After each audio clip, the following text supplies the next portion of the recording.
Haciendo una pequeña recapitulación rápida, cómo Pablo introduce el tema del Evangelio o la exposición correcta del Evangelio, señalando algo muy importante y principal en todo evangelismo, que es que el ser humano, todos nosotros somos culpables ante Dios por nuestro pecado, porque todos somos pecadores.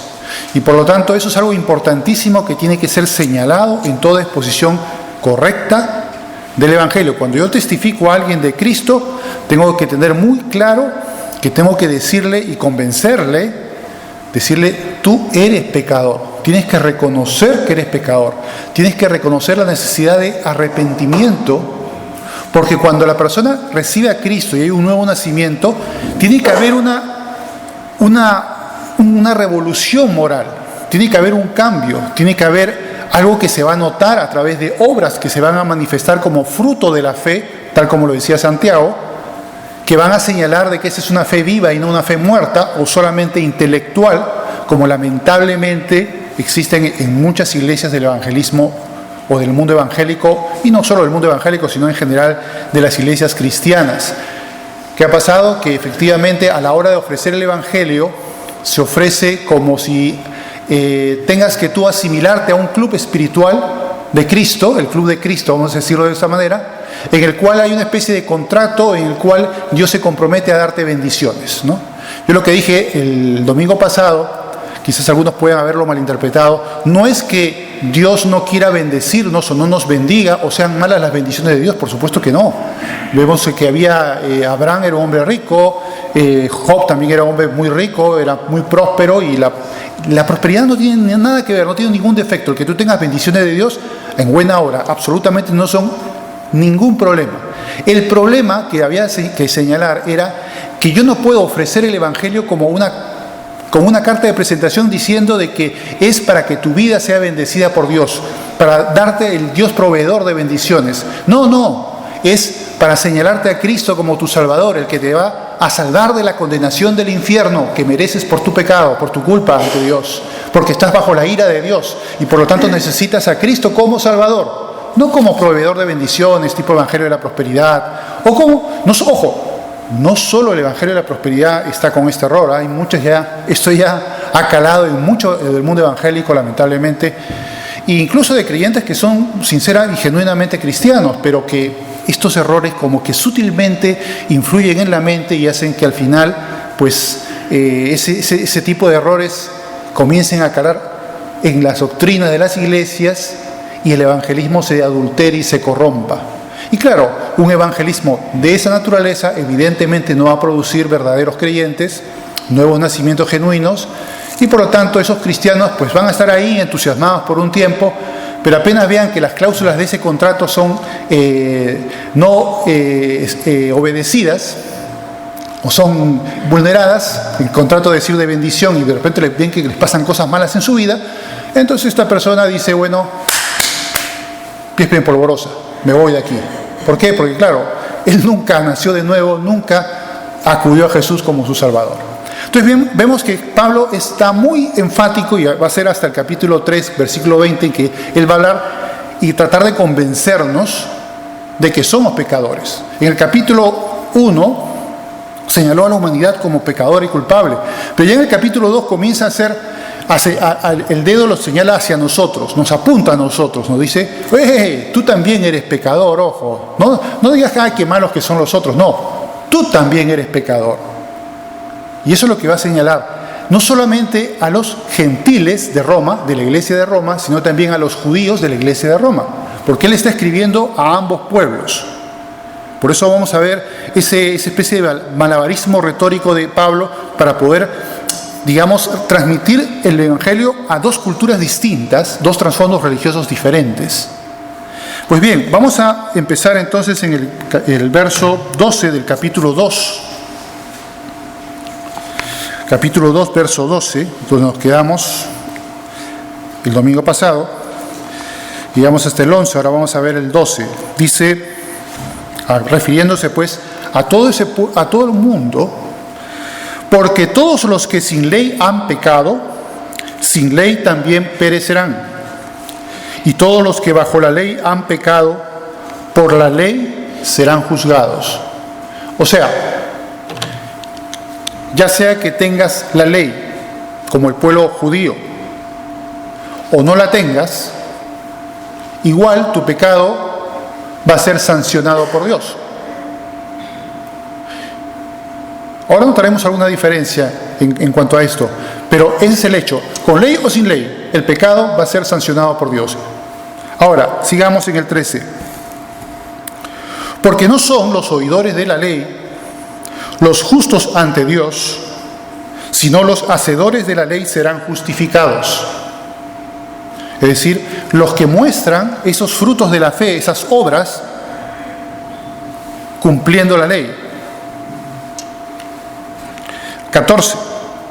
Porque cuando los gentiles que no tienen ley, fíjense, hacen por naturaleza lo que es de la ley, estos, aunque no tengan ley, son ley para sí mismos, mostrando la obra de la ley escrita en sus corazones, dando testimonio su conciencia y acusándoles o defendiéndoles sus razonamientos, en el día en que Dios juzgará por Jesucristo los secretos de los hombres conforme a mi evangelio. ¿Qué está diciendo aquí Pablo? Evidentemente, cuando él predica estas cosas, él escribe a los romanos en el primer siglo, el evangelio recién salía a la luz, recién se estaba expandiendo. La ley ya tenía aproximadamente 15 siglos desde que fue presentada por Moisés, más o menos por el 1440 a.C.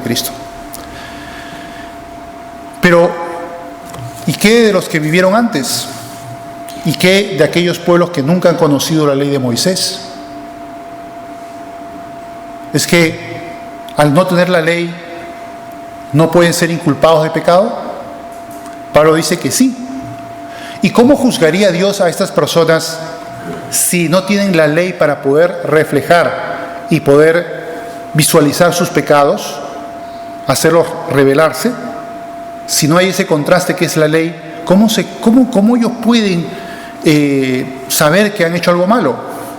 Y Pablo dice una cosa que es muy cierta, que Dios ha escrito en el corazón del hombre un sentido moral. El sábado pasado justamente leía de un estudio de la Universidad de Osaka en Japón, que querían saber si verdaderamente el ser humano nace con una brújula moral o no. Y cogieron a unos niños de 8 meses, hicieron unos experimentos. 8 meses, evidentemente, pues el bebé es demasiado pequeño para que pueda, digamos, haber sido influido moralmente por los padres. Y descubrieron que efectivamente los niños ya tenían un sentido del bien y el mal. Pero incluso, si observamos a los animales, hasta ellos también tienen un precario, pero tienen un sentido del bien y el mal. De cuando alguien está siendo injusto o está agrediendo a otro y tratan de defenderlo. Incluso tienen alguna solidaridad. Y el ser humano, evidentemente, con una mente superior, su sentido de la moralidad obviamente es más complejo y más avanzado, pero lo tiene. Tiene una brújula moral. Que la rompa, ciertamente la rompe, pero la tiene. Entonces vemos que el ser humano, si analizamos, por ejemplo, a los grandes creadores de religiones de otras partes del mundo o los pueblos de cualquier zona del mundo, vamos a encontrar de que muchos de ellos ya tienen valores morales, digamos, bastante avanzados. En China, Confucio, Lao Tse, tú lees lo que ellos escribieron y ves que tenían unos conceptos muy avanzados. El mismo Buda, en la India, también tenía conceptos morales avanzados. Es verdad que ahí hay una confusión de ideas y de religiones variopintas y bastante descabelladas, pero no quita el hecho de que hayan surgido seres humanos, personas, que pudieron reflejar esa ley escrita en el corazón del hombre por Dios para tener un sentido de lo que es el bien y el mal. Y si lees, por ejemplo, las obras de los griegos, que tenían una crítica moral muy importante, y los romanos heredaron de los griegos esa misma autocrítica moral, vemos que ellos también tenían un sentido del bien y el mal. Léete la Odisea o la Ilíada, y vas a ver que ahí hay valores morales. ¿Por qué? Porque el ser humano los tiene. Que los rompa y que a veces pase de ellos totalmente, está bien. Pero Dios podrá juzgarlos al fin y al cabo. En el juicio final, Dios podrá juzgar porque el ser humano tiene sentido del bien y el mal y sentido de la justicia. Por mucho que quiera corromperlo, Él lo tiene. Y eso va a ser lo que va a testificar. Es verdad, no tendrá la ley de Moisés, o no tendrá en el Evangelio el conocimiento que nosotros tenemos de la palabra de Dios.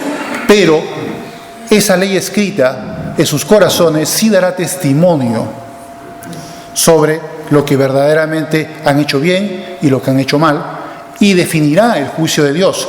Porque una cosa es importante también entender, y a veces los creyentes no lo tienen muy claro, que Dios es justo y juzgará y premiará y castigará de acuerdo a lo que hayamos hecho.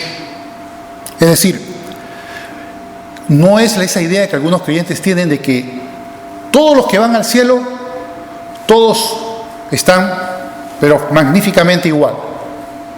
No, alguien dijo una cosa que tiene mucho sentido. Habrán vasos grandes y vasos pequeños, pero todos estarán llenos. Todos estarán gozosos, pero unos tendrán más gloria que otros, porque en sus vidas trabajaron y sacrificaron por Dios mucho más que otros. Por lo tanto, por justicia, evidentemente, Dios tiene que premiar a algunos más que a otros. Y también hay, a su vez, la creencia en que el infierno todos van a estar achicharrados a la misma temperatura, ¿no?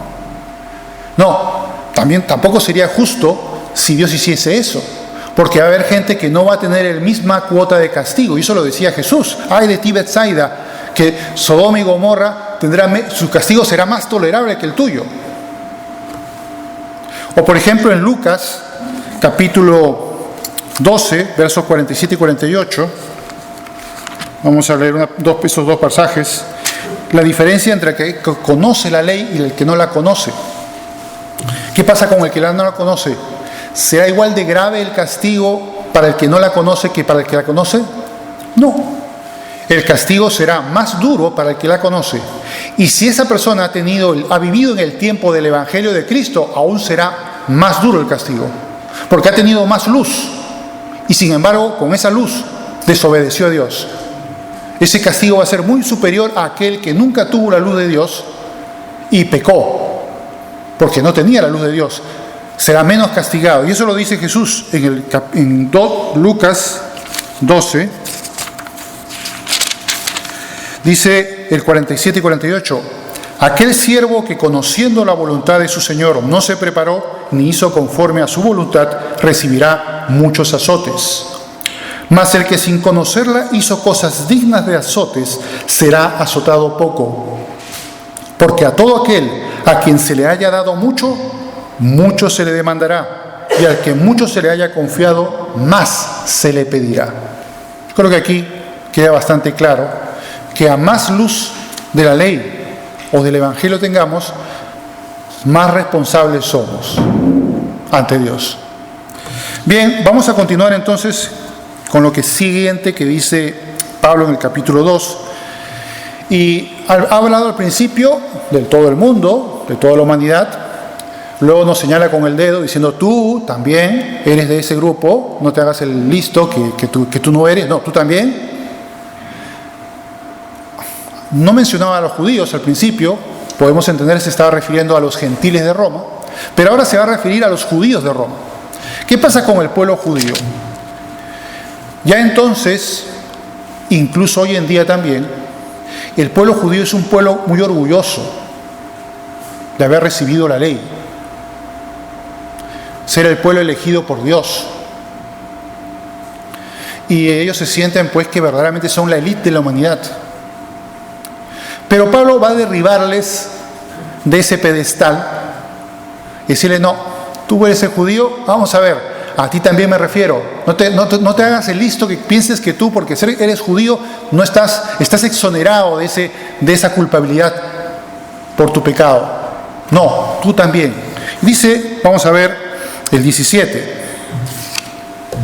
He aquí, tú tienes el sobrenombre de judío y te apoyas en la ley y te glorías en Dios.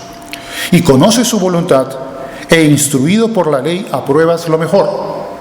y confías en que eres guía de ciegos, luz de los que están en tinieblas, instructor de los indoctos, maestro de niños, que tienes en la ley la forma de la ciencia y la verdad. Tú pues, que enseñas a otro, ¿no te enseñas a ti mismo? Tú que predicas que no se ha de hurtar, ¿hurtas? Tú que dices que no se ha de adulterar, ¿adulteras? Tú que abominas a los de los ídolos, ¿cometes sacrilegio? Tú que te jactas de la ley, con infracción de la ley deshonras a Dios, porque como está escrito, el nombre de Dios es blasfemado entre los gentiles por causa de vosotros. Pues en verdad la circuncisión aprovecha, si guardas la ley. Pero si eres transgresor de la ley, tu circuncisión viene a ser incircuncisión. Si pues el incrédulo guardare las ordenanzas de la ley, ¿no será tenida su incircuncisión como circuncisión? Entonces vemos aquí que la jactancia del judío no tendría ningún asidero al cual sujetarse, porque él es tan pecador como los gentiles. ¿Recuerdan la vez en que la mujer adúltera es llevada ante Jesús para ser apedreada en Juan? ¿Y qué es lo que le dice Jesús? A todos los judíos celosos de la ley que estaban ahí preparando a esta mujer para que sea apedreada, para que Jesús diera la autorización y fuese apedreada. Él le respondió algo muy, muy interesante, muy sabio, muy inteligente. Le dijo, bueno, está bien, ¿sí? La ley dice eso, pero a ver, ¿tienen ustedes la autoridad moral para hacerlo? Ahí les cambió el chip. Hasta el Antiguo Testamento podían, digamos, asumir que la ley les daba la coartada para poder hacer esa ejecución, esa lapidación. Pero ahora no.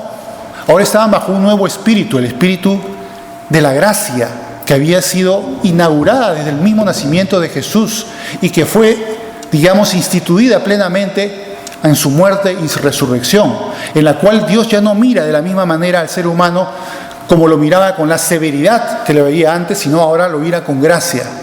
Y ahora le va a cambiar el chip a esta gente y le va a decir, ¿con qué autoridad moral tienes tú para apedrear a esta mujer? No dijo eso, por supuesto, pero le dijo, el que esté libre de pecado, que tire la primera piedra. Eso fue lo que le dijo. O siendo, ¿con qué derecho, si tú eres un pecador, vas a tirar la piedra? Y claro, ¿quién iba a tirar la primera piedra? Los más viejos se fueron retirando, luego los mediana edad y luego los más jóvenes. Porque como todos eran pecadores, pues nadie iba a tirar la primera piedra. Y es así. Estos eran judíos celosos de la ley. Y probablemente tendrían la arrogancia de pensar de que eran verdaderamente merecedores de la aceptación de Dios porque eran los que habían recibido la ley. Pero Pablo dice, pero bueno, tú puedes haber recibido la ley como judío, pero ¿eres hacedor de la ley?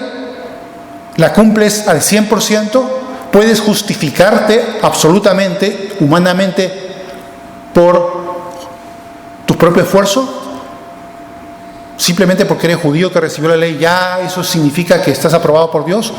Un reverendo, no, por supuesto que no. Tú eres tan pecador como los gentiles y toda tu circuncisión no sirve absolutamente para nada si no está reflejada por una observancia absoluta y perfecta de la ley, una observancia completa de la ley.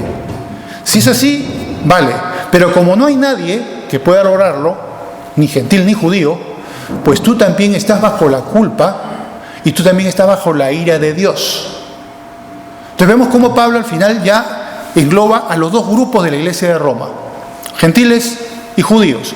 Todos están bajo pecado, todos son culpables ante Dios, todos están bajo la ira de Dios y todos requieren, en este caso, o han requerido, de la fe en Jesucristo para poder ser limpiados de su pecado. Ya luego vamos a ver al final en el capítulo 3, no sé si lo tomamos hoy, sino el próximo domingo, el mecanismo de la fe, una parte muy importante del Evangelio. Pero bueno, hasta aquí hemos visto que el judío no puede presumir y que es tan pecador como cualquier otro. Y que para Dios un incircunciso que cumpliese toda la ley, si hubiese uno, si existiese uno, sería mejor que él, aunque no fuese judío y no fuese circuncidado. Bien, continuamos entonces en el capítulo 3. Va a seguir hablando de los judíos. Dice el 3:1. ¿Qué ventaja tiene pues el judío? ¿O de qué aprovecha ser circuncidado? Claro, si al final es igual de culpable que el gentil, Pablo hace esta pregunta, ¿no? Bueno, ¿y qué de bueno tiene ser judío? Luego lo contesta en el 2. Mucho, en todas maneras. Primero, ciertamente que les ha sido confiada la palabra de Dios. Ya eso es algo muy importante. Es el único pueblo de la tierra que fue, yo no diría elegido, aunque es el término elegido, sino formado por Dios, porque Él usó a Abraham, digamos, como el primero de toda la estirpe, y luego Jacob con sus 12 hijos forma las 12 tribus de Israel. O sea que es un pueblo que más que elegido es formado, pero es un pueblo que recibió la ley y por lo tanto tiene ese privilegio que otros pueblos de la tierra no tienen. Luego continúa.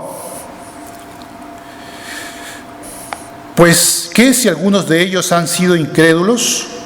¿Su incredulidad habrá hecho nula la fidelidad de Dios? Si Dios quiso levantar un pueblo que honrara su nombre, un pueblo que fuese santo, la incredulidad, el corazón duro de los judíos, ¿habrá hecho la fidelidad de Dios ineficaz? Y Él responde, de ninguna manera, en el 4. Antes bien sea Dios veraz y todo hombre mentiroso, como está escrito, para que seas justificado en tus palabras y venzas cuando fueres juzgado. Y si nuestra justicia hace resaltar la justicia de Dios, ¿qué diremos? ¿Será injusto Dios que da el castigo? Hablo como hombre. Lo que aquí quiere decir Pablo es que nosotros los seres humanos necesitamos referentes para poder valorar las cosas. Si yo me dan el precio de una casa, yo no me voy a saber si es barata o cara si yo no sé el precio de otra casa. Tengo que tener un referente, ¿no?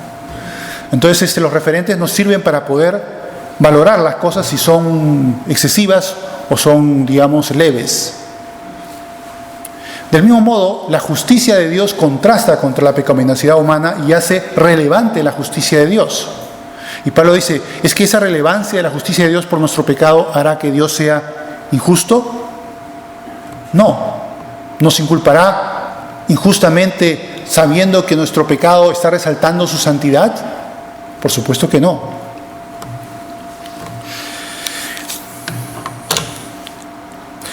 Dice el 5, y si nuestra injusticia hace resaltar la justicia de Dios, ¿qué diremos? ¿Será injusto Dios que da el castigo? Hablo como hombre. En ninguna manera, de otro modo, ¿cómo juzgaría Dios al mundo? Pero si por mi mentira la verdad de Dios abunda para su gloria, ¿por qué aún soy juzgado como pecador? ¿Y por qué no decir como se nos calumnia y como algunos cuya condenación es justa afirman que nosotros decimos, ojo, hagamos males para que vengan bienes? Una cosa que era, digamos, clara en esa época era que lamentablemente las enseñanzas de Pablo en relación a la fe, que él no solamente escribe a los romanos, si vemos por ejemplo la epístola a los Gálatas es muy parecida en contenido a Romanos, aunque no completa, digamos, en la exposición del Evangelio, pero muy parecida. Había mucha gente que distorsionaba, incluso el mismo Pedro, en una de sus epístolas también dice que hay gente que distorsiona lo que Pablo dice y con malicia, ¿no?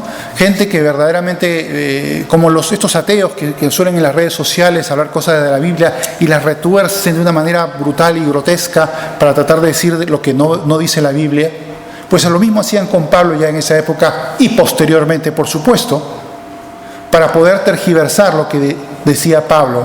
Y es como diciendo, hagamos males para que la justicia de Dios se resalte, para que la gracia sobreabunde de Dios al poder perdonar nuestros pecados. A más pecado nos perdone, más gracia, más amor de Dios.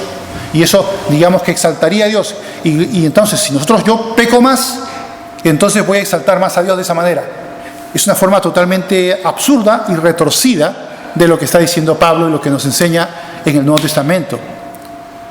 No, por supuesto que no. Nuestro pecado va a revelar la gloria y la gracia de Dios al tener tanta misericordia para alcanzarnos siendo pecadores. Pero Dios no busca que pequemos, Dios busca que seamos santos. Él nos lleva hacia la santidad. a ese cambio moral que tiene que producirse en el corazón humano y tiene que desarrollarse a través de la vida cristiana con el poder y asistencia del Espíritu Santo. Y eso es lo que busca Dios realmente. Y no como dicen estas habladurías y como muchas otras hay por las redes sociales también, hoy en día, no solamente el tipo de Pablo, sino hoy en día, que tergiversan lo que dice la Biblia, lo que dice el Evangelio. Bueno, ahora vienen los versos finales para señalar la culpabilidad humana. Y uno podría decir, bueno, los gentiles son pecadores, los judíos también son pecadores. ¿Habrá algún pueblo en la tierra? ¿Habrá algún grupo de seres humanos? ¿O habrá un ser humano por ahí que no haya pecado o que no peque? Y que puede decir, yo soy justo, santo y cumplo a la perfección la ley de Dios. ¿Habrá alguno?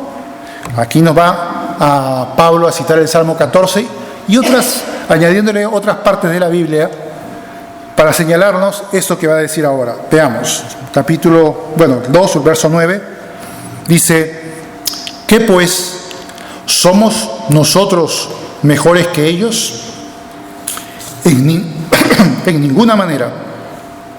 Pues ya hemos acusado a judíos y a gentiles. Efectivamente ya lo hemos visto. Que todos están bajo pecado, como está escrito. No hay justo ni aún uno.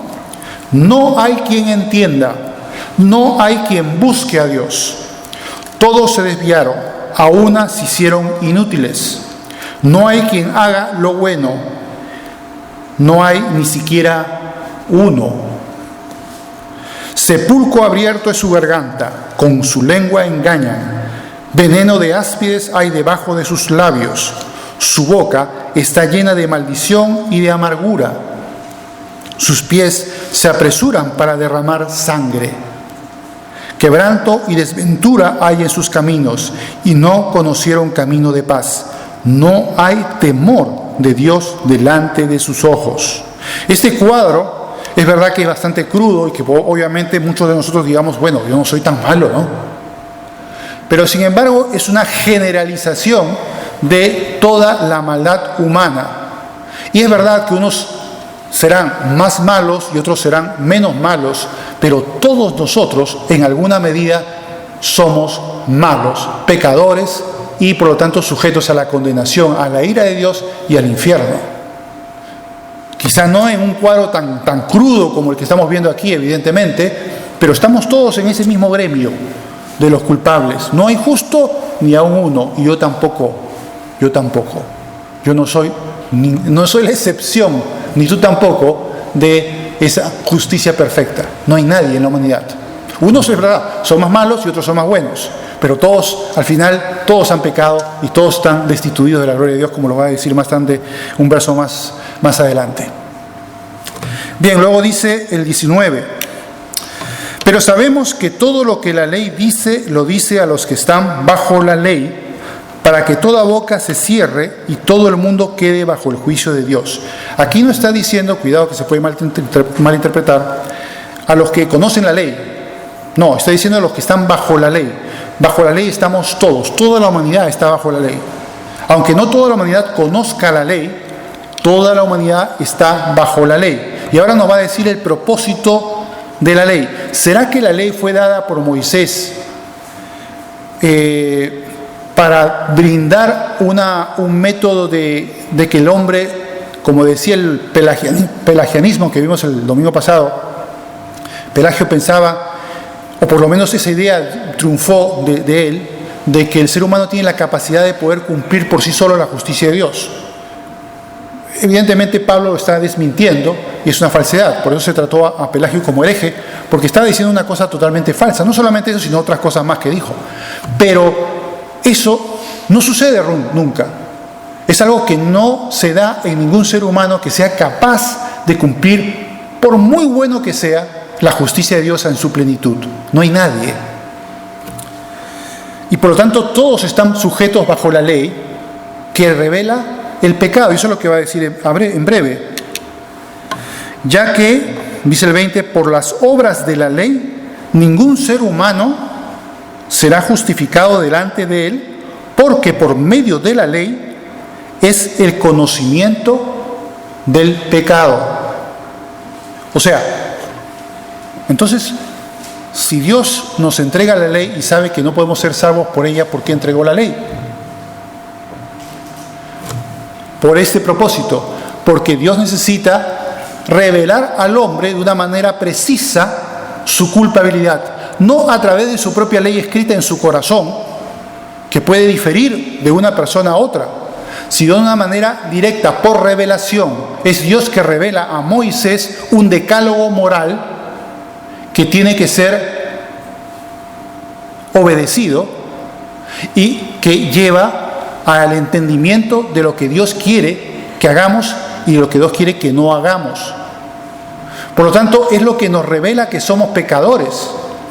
No es que sea el método para salvarnos, no es que Dios haya esperado de que seamos realmente capaces de cumplir toda la ley. Él ya lo sabía desde un principio, siempre lo supo. No es una novedad para Dios. La ley es lo que nos revela lo pecadores que somos. Nos muestra nuestro pecado, es el espejo en el cual nos miramos y vemos cómo somos.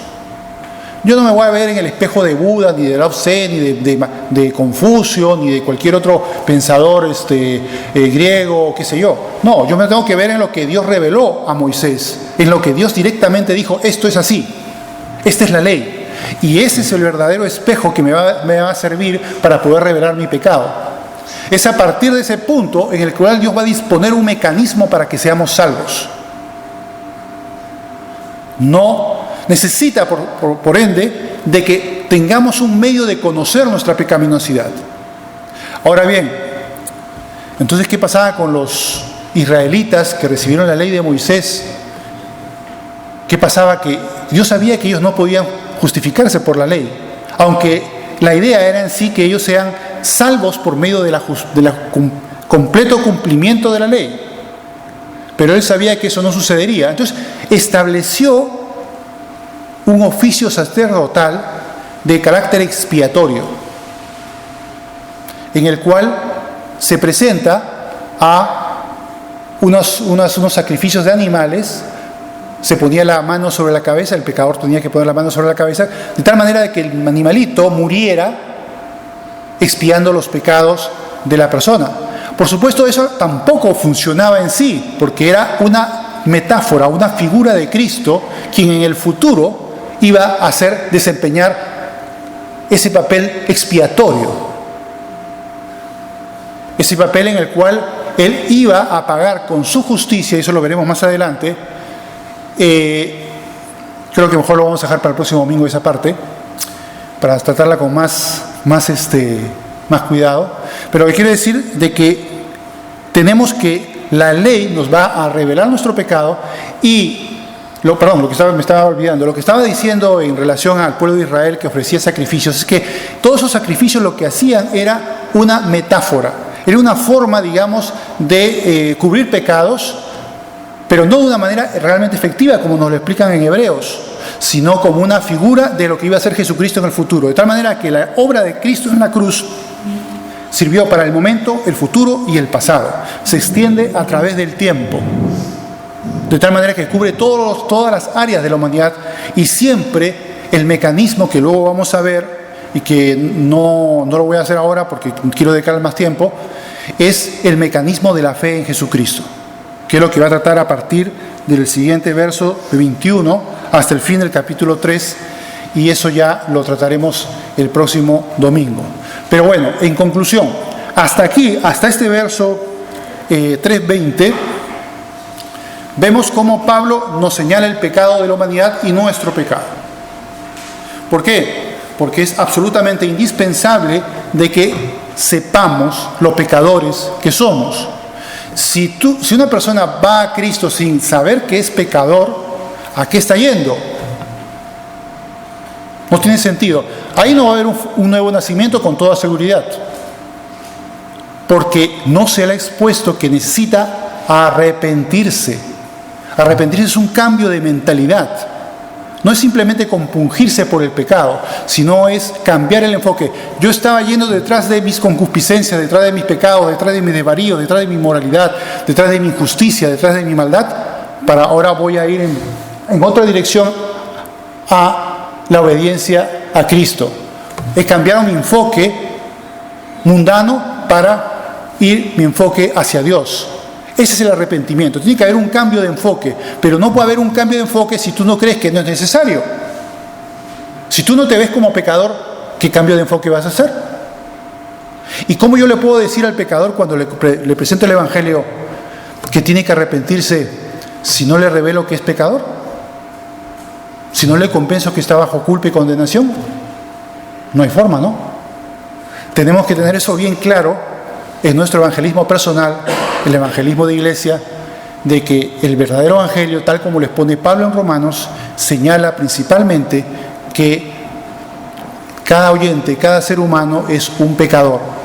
Y por lo tanto, una vez que reconoce su pecado y reconoce su necesidad de arrepentirse y de tener fe en Jesús, ¿para qué?